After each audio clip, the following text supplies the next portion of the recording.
একজন ছাত্র তার সাধারণ গতিবেগের 3/4 গতিবেগে গেলে স্কুলে পৌঁছাতে 10 মিনিট দেরি হয়, তাহলে সাধারণ গতিবেগে গেলে তার স্কুলে পৌঁছাতে কত সময় লাগবে?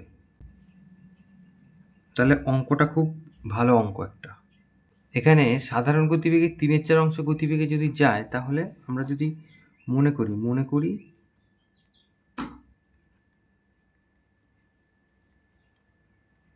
সাধারণ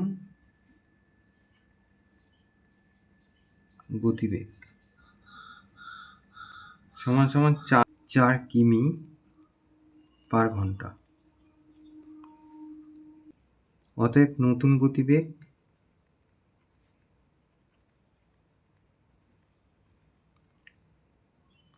3 কিমি পার ঘন্টা হবে। যেহেতু এই যে 4 কিমির যদি 3/4 বলি, তাহলে 3 কিমি পার ঘন্টা হবে। তাহলে অতএব গতিবেগের অনুপাত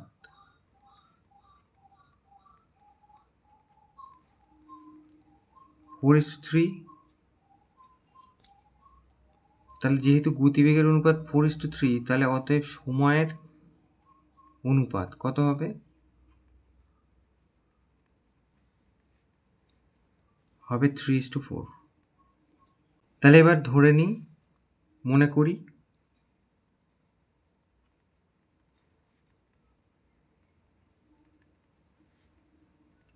সাধারণ গুণকটি x। তাহলে অতএব প্রশ্নানুসারে তাহলে এই যে সময়ের ডিফারেন্স সেটা বলেছিল 10 মিনিট। ওই যে 10 মিনিট দেরিতে স্কুলে যায় বলেছিল, এই যে, তাহলে এই যে 4x - 3x সমান সমান এই যে এর থেকে পেলাম 4x আর এর থেকে পেলাম 3x, সময়ের অনুপাত 4xটা বেশি আগে রাখলাম, এটা সমান সমান 10। তাহলে এর থেকে আমরা পাচ্ছি x সমান সমান 10। তাহলে অতএব সাধারণ গতিবেগে গেলে